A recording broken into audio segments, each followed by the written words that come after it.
Welcome back to my mental health and crime channel. My name is Huda London. This is the case of Jay Slater.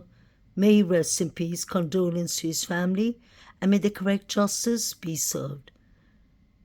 I'd like to start by apologizing because I'm down with the flu.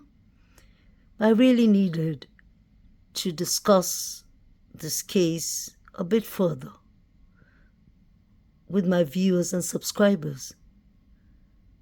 Jay Slater was a 19-year-old boy who went on a vacation with his friends to Tenerife.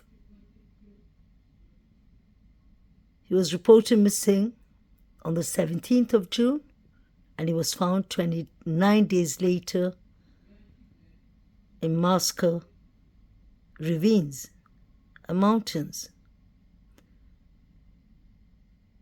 This is Jay's friend Brad. Brad was one of the last people to see him. And I'm really shocked with this picture, why the police haven't investigated this properly. Pay attention to Brad's eyes. He's got serious bruises. He's been punched on both eyes. He's been in a fight, allegedly. Where was Brad that night? Was there a fight? Could he have allegedly fought with Jay Slater? This ain't adding up. I remember posting a clip 2 days ago with Brad's picture, and someone in the comments said that is not bruises. He has on sunglasses. We can clearly see that he doesn't have any sunglasses. The ear handles of the sunglasses are not even there. The glasses itself are not there. Look at his lips. He's injured. He's wearing a long jumper with long arms, so we don't even know if he has more injuries on his chest, on his back. And I wonder why he didn't seek for help. Why does Brad look so confused?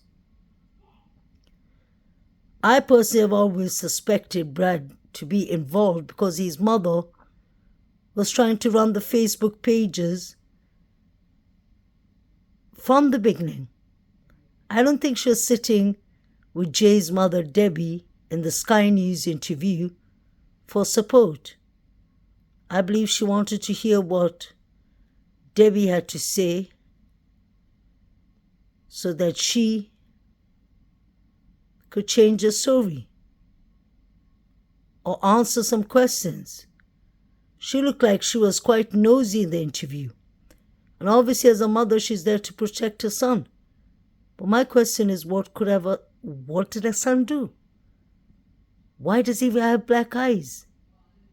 And why did Brad decide to come out 11 days after his friend was missing to give an interview with important information? Allegedly, Jay called him and Lucy lost, and he didn't even do the interview for 11 days.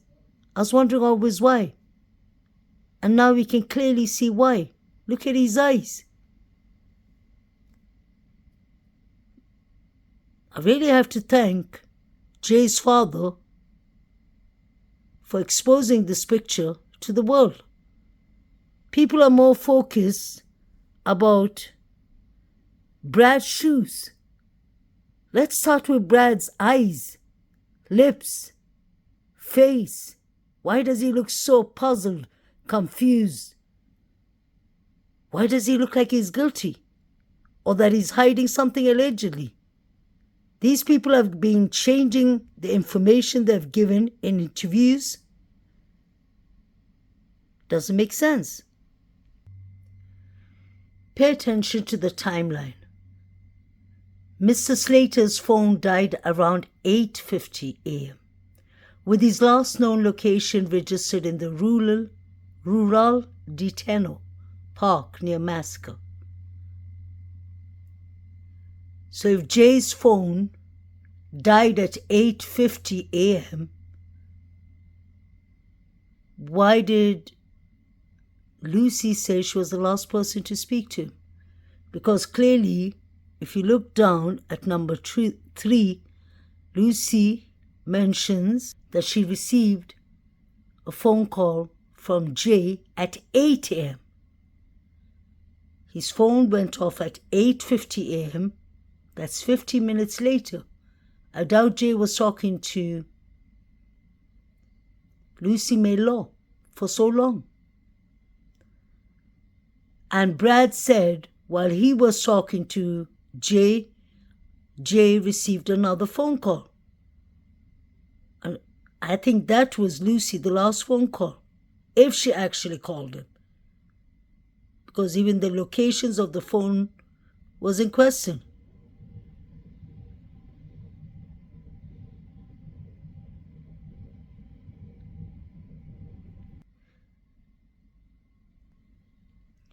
Guys, if you pay attention to this picture, I do clearly understand that Jay was intoxicated. He hasn't slept properly for days, I'm sure.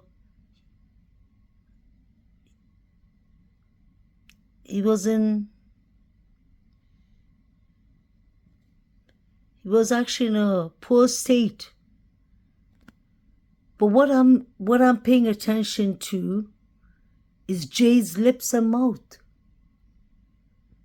Is it the picture, or is he injured in the mouth? Did someone punch Jay in the mouth? Look at his eyes too.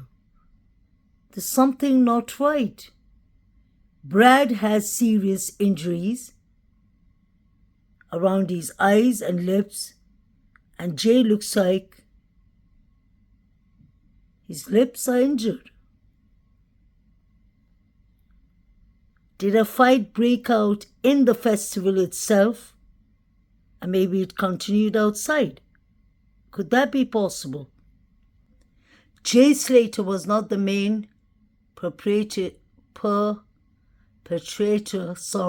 machete attack that left teen with half his skull exposed, says witnesses. Here's everything we need to know about the gangland assault and the schoolgirl whose brave action saved the victim.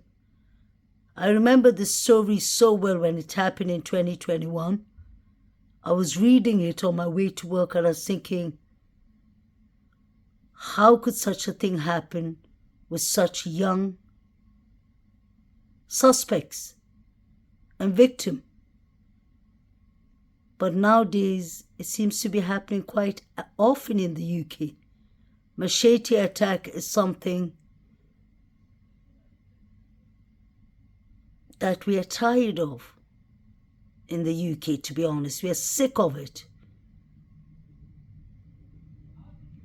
From the very beginning of this case, I've always said that I believe that this is some kind of retaliation, revenge, and I think they plan to do this in Tenerife because there's a lot of crimes that happen, unfortunately. Plus, this was a big case in Blackburn and those areas. So I believe they wouldn't try to have taken any retaliation or revenge in Lancashire. I think this was all planned, pre-planned, way before it actually happened. We have Tom Hilton, the victim of the assault in 2021. His skull was left exposed. They used different kind of weapons on him. A young schoolgirl threw herself on Tommy or Tom Hilton to stop them from ending his life. Imagine if this happened to you. Would you let it go? Or would he take revenge? Allegedly, it said that Jay Slater, may rest in peace, got the least time. So maybe the 8 suspects, besides Jay, the 7 suspects, and Tommy could have got upset and thought that Jay snitched because he got a shorter sentence. Could they have got angry, upset, boiling up their temper? Could it be possible that they just decided, let's get this done in Tenerife? Lucy May knows Tom Hilton well.